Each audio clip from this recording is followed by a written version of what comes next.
Ashley walked through the front door of our house like she had just won the damn lottery, heels clicking on the hardwood floor, lipstick freshly smeared, phone still glowing from a message she didn't care to hide. Her eyes landed on me for a second, and she smiled. Not a kind smile. Not a love of my life smile. A smug, satisfied, you can't touch me kind of smile. That was the moment I knew. That smile told me more than any text, any rumor, any receipt ever could. She'd just come back from someone else's bed. 25 years. Down the drain in 4 hours at the Hilton off Route 40. I'd tracked her location because my gut wouldn't shut up. That iPad she always forgot to log out of. It pinged. And I saw everything. I watched the little dot sit in that hotel parking lot for hours while she ignored my texts and sent me a picture of a fake mimosa with the girls. I could have stormed in there, could have ripped the door off the hinges. But no, I waited. I wanted to see how she'd act. How far she'd take the lie. If she'd even try to pretend. So when she walked in, I asked, real calm. How was brunch? Her smirk didn't even waver. So fun. We might do it again next weekend. I nodded. Cool. Did you guys go anywhere else? Just caught up. Laughed. You know, girl stuff. And right there, she sealed her own fate. She had no idea I had screenshots of her GPS. No idea I had photos from the lobby cam I pulled from my buddy who's in security. No idea I knew she registered the room under a fake last name. No idea I knew the guy. And yet, she lied right to my face like I was born yesterday. Ashley had always been good at twisting the truth. When the kids were young, she could lie with a straight face about why Santa didn't come early. When her friend got fired, she told everyone it was because she wanted to focus on her passions. Now, she was using that same skill to cheat on me, and still walk into our house like it was hers. But she forgot something important. This wasn't some casual fling behind a clueless husband's back. She told me she wanted an open marriage. She sat me down and made it sound like a TED Talk, like she was doing us a favor. We've grown boring, she said. This will make us stronger. Stronger? She broke every damn rule she laid out herself on day one. She wasn't looking for permission. She was looking for control. And now? She had none. Because the next thing I did flipped everything. I smiled back. Glad you had fun, I said. You'll need to rest up for tomorrow. She frowned. Why? What's tomorrow? Oh. Just a little surprise of my own. She didn't know that I'd already contacted a lawyer. That I'd frozen our joint accounts. That I'd collected months of quiet evidence while she thought she was the smartest person in the room. Tomorrow, her world wouldn't just shake. It would collapse. The next morning, Ashley was humming in the kitchen like nothing had happened. She poured herself coffee in that oversized mug I got her on our 10th anniversary, the one that said wifey for lifey. Irony hits harder when you're watching the person who destroyed your marriage drink from a mug celebrating it. She had no clue that today was the day her lies were going to burn. I had spent the entire night prepping. I printed everything, hotel check-ins under the name Ashley Daniels, time-stamped footage from the Hilton lobby, screenshots of her location history, and even a few spicy texts between her and the guy. His name? Brandon. Brandon FNG Miller. My old college teammate. Married. 2 kids. Yeah. She picked him. She didn't just betray me, she reached into my past and twisted the knife with someone I once called brother. And the worst part? He'd been in our house. He sat at our dinner table. Our kids called him Uncle Brandon. So I waited. I watched her sit at the counter scrolling Instagram, double-tapping posts like she wasn't a walking disaster. That's when I calmly dropped a plain folder right next to her croissant. She blinked. What's this? Your highlight reel, I said, stepping back. She opened it slowly, expecting maybe a surprise trip, or anniversary plans. Instead, she found her own damn lies. Her hand froze on the third page, the picture of her kissing Brandon in the hotel lobby. Not even trying to hide it. Her fingers trembled. Her mouth parted like she was about to say something clever. But for once, she was speechless. I let the silence stretch. Then I said, "So, girl brunch, huh?" She slammed the folder shut and stood up. "You had me followed?" "Nope. Just watched you implode all by yourself." She crossed her arms. "Mark, this is insane. You're taking this way too far. We agreed to try something new.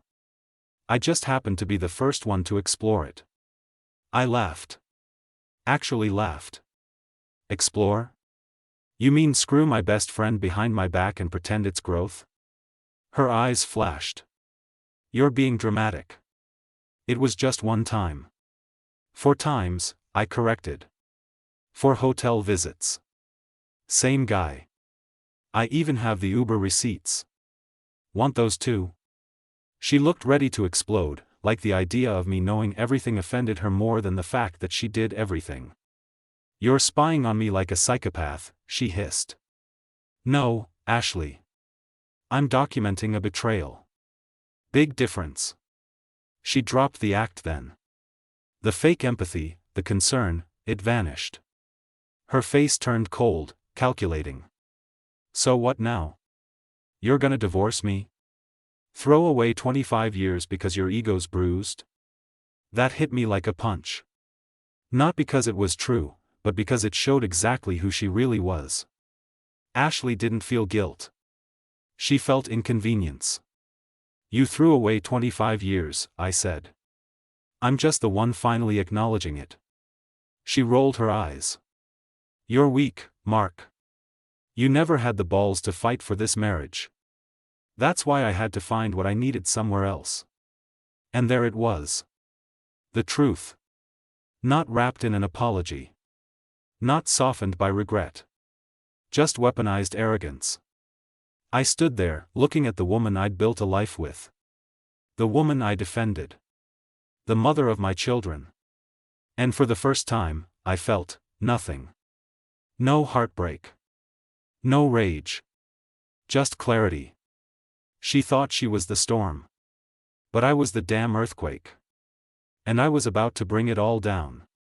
Ashley stormed out of the kitchen, heels pounding against the floor like a warning shot. She always walked away when she didn't get the last word. But this time, I didn't follow. I didn't beg. I didn't even care.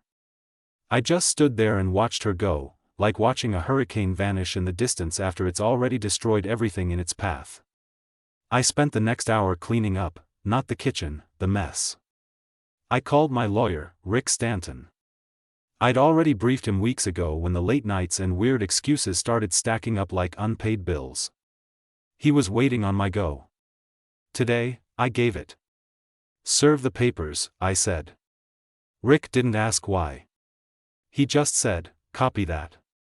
Then I called my bank. Froze the joint account. Moved my money into a new one. Shut down the credit cards she had access to. I even canceled the streaming subscriptions. Petty? Maybe. But after 25 years of paying for everything while she was out sampling other men like some twisted buffet? No. That was me setting fire to the old version of myself. By noon, I'd pulled every string. And then, she came back. Ashley waltzed in like nothing happened, sunglasses on, chewing gum like a teenager who just got back from skipping class. She had shopping bags in her hand, shopping bags, and she dumped them on the counter with a grin. "You're still mad?" she asked. "You looked mad this morning." "I'm not mad," I said. "I'm done." She paused. "Done with what?" "You." Her smile faded like a sunset under a storm. "What does that mean?" "It means check your phone." She reached into her bag and pulled out her phone. I could see her lips moving silently as she read the message. Then she looked at me like I'd just shot her. "You filed for divorce?" she snapped. "Yep." "You can't be serious." "I was serious when I married you." "You weren't." Her hands balled into fists. Mark, you're blowing this way out of proportion. You think anyone has perfect marriages? People make mistakes. They step out. But they work through it. They don't throw it all away like this. I stepped closer. Mistake? A mistake is forgetting an anniversary. A mistake is buying the wrong milk. You didn't make a mistake, Ashley. You made a decision. Repeatedly. And now, I'm making mine. She looked like she wanted to throw something. Instead, she laughed. Fine. Fine. You want a divorce? Let's see how you like being alone. Let's see how the kids look at you when you tell them you couldn't keep your family together because of your fragile pride. I smirked. You're really gonna try to play the victim here? I am the victim, she yelled. You've been emotionally checked out for years. You don't touch me, you don't compliment me, you just exist. I needed more. Then go get more. But don't expect me to stay while you chase it. She stood there shaking, lip quivering, not from sadness, but from fury that she wasn't in control anymore. That the game she designed, the one where I was supposed to suffer silently while she had her fun, was over. And she lost. I walked out of the room before she could say another word. Not because I was afraid of her response, but because I wanted her to sit with it. Let the silence show her what real consequences feel like. And I had one more surprise waiting. Tomorrow, she'd find out about Brandon's wife. I sent her everything. Ashley shattered my world. I was about to return the favor. By the next morning, the ripple effect had become a full-on detonation. Brandon's wife, Claire, called me before breakfast. Her voice trembled, not with shock, no, she was well past that. It was fury laced with disbelief. I'd sent her the same folder I gave Ashley. Names, dates, hotel receipts, camera stills. The whole brutal package. She didn't scream. She didn't cry. She just said, "Thank you." He always said I was paranoid. Now he can pack his SHT. I hung up and stared out the window, sipping my coffee while Ashley was still upstairs, sleeping like nothing was about to burn down around her. I almost admired the audacity. Almost. At 10:32 a.m. sharp, my doorbell rang. Ashley opened it before I could get there. Brandon stood on our porch, eyes wide, face pale, like a kid who just realized the teacher saw him cheat. "What the F did you do?" he hissed at Ashley. She stepped outside, slamming the door behind her. But they forgot one thing: I'd installed a ring cam last year. I could hear everything. "You told me this was safe," he snapped. "You said he'd never find out." Ashley growled, "I didn't know he was tracking me." "Jesus, Brandon, you were supposed to cover your damn tracks." Claire kicked me out. "She's calling her lawyer. My kids won't even look at me." Ashley scoffed. "What, you thought we'd just have our fun and walk away clean? You knew the risks. You didn't say it'd ruin everything."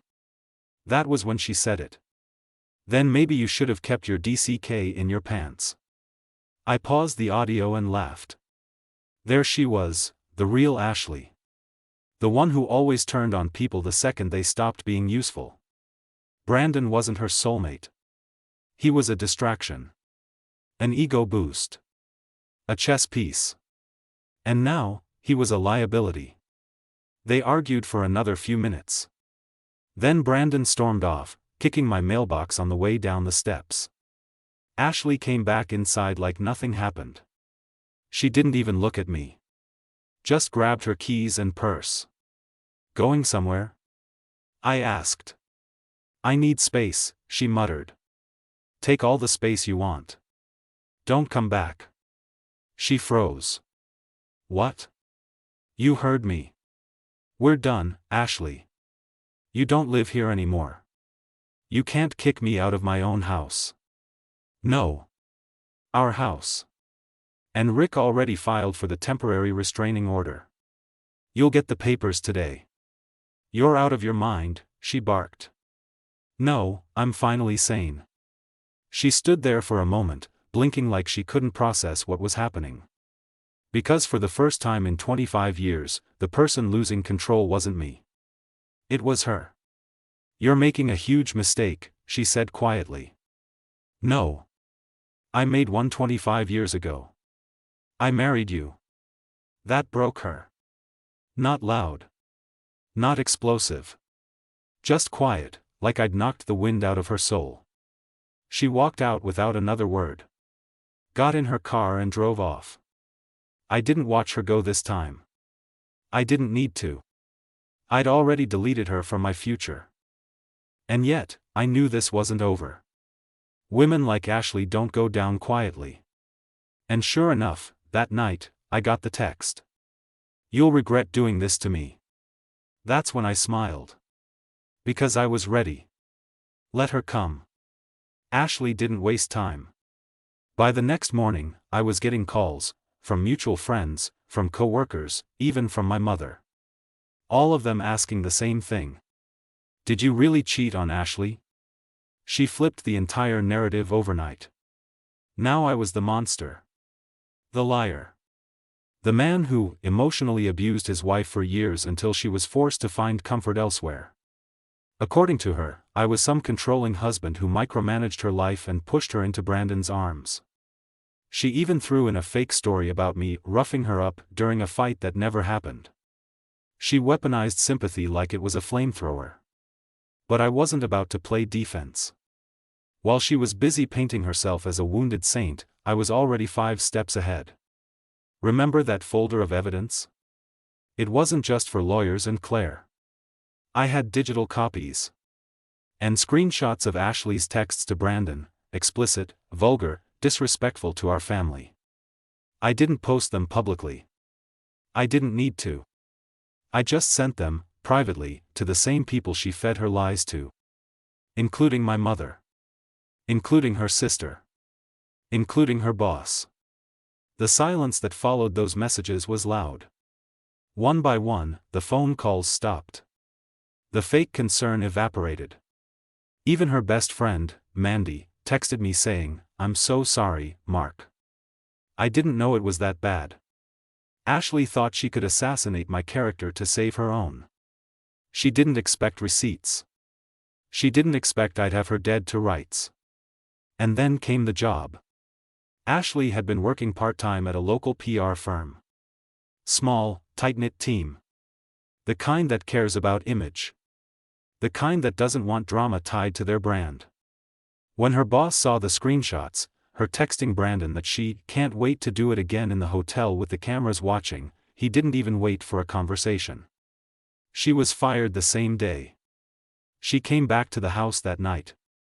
I didn't know she would. The restraining order hadn't been delivered yet.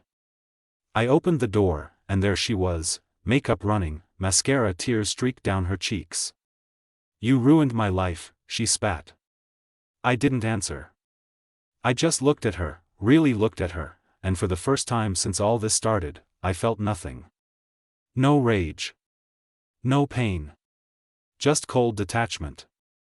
Like watching a stranger break down in front of me. "You embarrassed me in front of everyone," she continued. "You destroyed my job. You made me look like a whore." "You are a whore," I said calmly. "You just hate being called one." She slapped me. Hard. Didn't even think. Just reaction. Then she gasped and stepped back, maybe realizing what she'd done. Maybe not. I didn't flinch. I didn't yell. I just walked into the kitchen, picked up my phone, and called the police. She was gone before they arrived. And that was the last time she ever set foot in my home. She wanted revenge. She wanted to flip the script. But she forgot, when you play games with fire, you don't just get burned. You burn everything. And I was only getting started. Because next, I went after the thing she valued more than her fake reputation. Her money. Ashley always acted like she was above consequences. Like the rules didn't apply to her.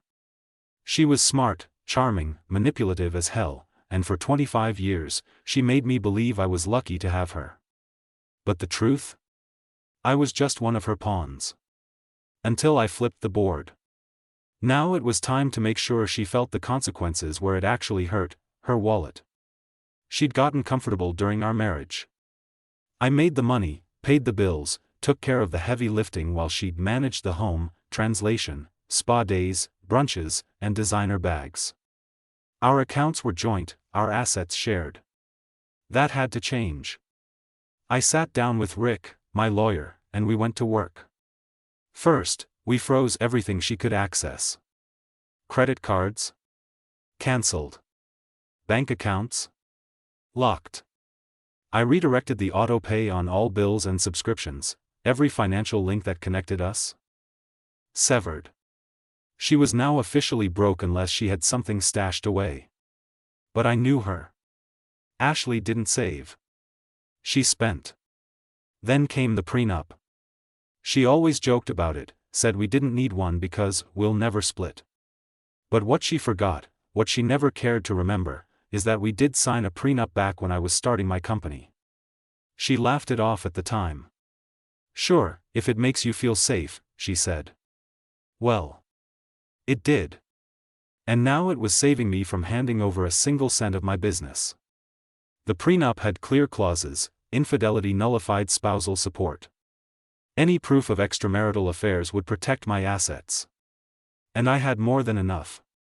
I remember sitting across from Rick in his office, flipping through the legal paperwork while he smiled. She's going to fight you, he said. But she doesn't have a leg to stand on.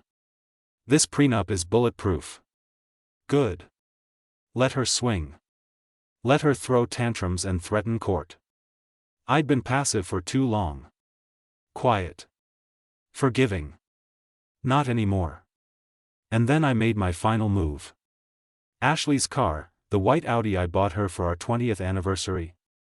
Leased under my name. I canceled the lease. Gave the dealership 48 hours notice. They sent a tow truck the next day. I didn't even warn her. She was staying at a friend's house by then, Mandy's, I think, and I imagine her face when she walked out and found nothing in the driveway. Petty? Maybe. Necessary? Absolutely. Because this wasn't just about hurting her. This was about ending her ability to walk through life untouched, unbothered, untouchable. She cheated. Lied. Humiliated me. Weaponized sympathy. Turned people against me. And thought she could still come out clean. Not this time. The next message I got from her was classic Ashley, entitled and tone deaf. Ashley, I can't believe you're being this vindictive. I made a mistake, but this? This is cruel. Mistakes don't happen 4 times in a hotel with my friend. That's a lifestyle. No reply. Good. Because I wasn't replying anymore either. I was moving forward. Cleaning house. Reclaiming my life one signature, one decision at a time. My house was mine again. My money was secure. My name was no longer tied to hers. And with the legal proceedings underway, all that was left was the final court date. She thought I'd be groveling. She thought I'd fall apart. Instead, I stood up. Taller than I've felt in years. And while she scrambled to fix her image, I was preparing for something else. A conversation I never thought I'd have. Telling our kids. There are a few moments in life that feel like a punch to the lungs even before they happen. Telling my kids their mother had blown up our family? That was one of them. Our son, Ethan, is 22. Just graduated college. Smart, focused, a little naive when it comes to his mom, he's always been her favorite, and she knew exactly how to play that bond. Our daughter, Riley, is 19, in her second year of college, sharper than she lets on.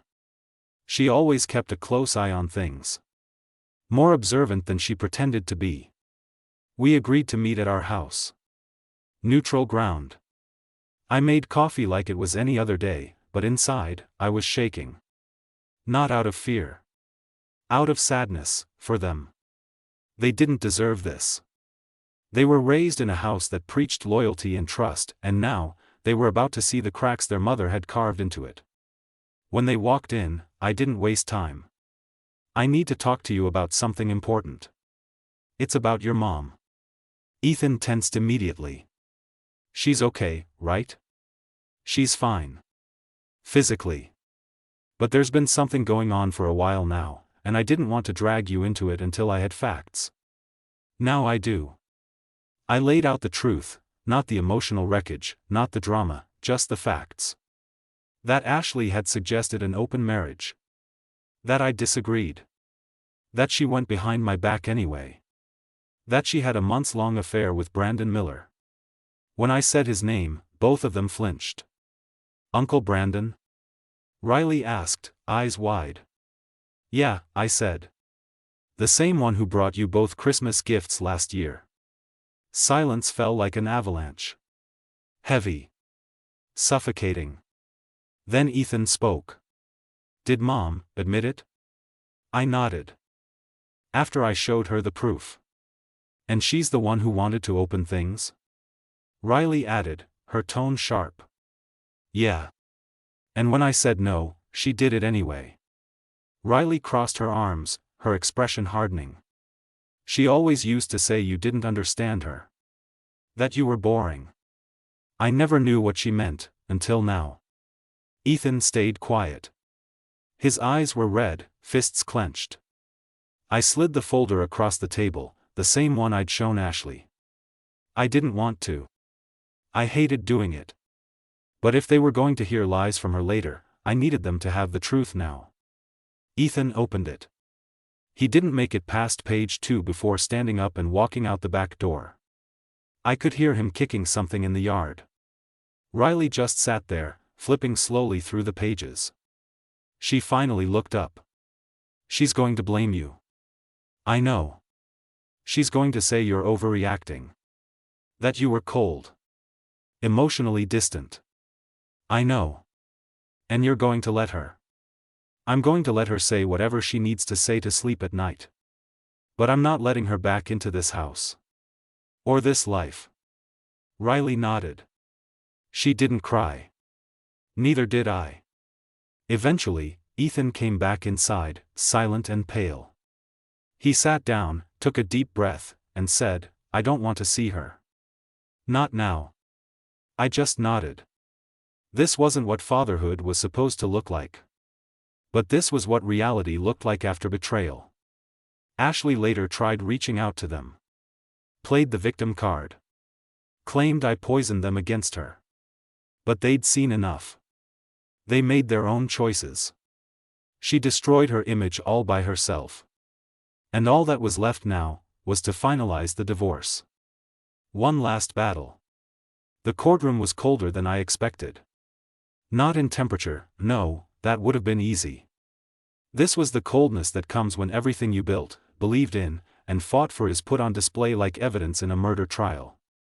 And in many ways, that's exactly what it was. This wasn't just a divorce hearing. It was the funeral for our marriage.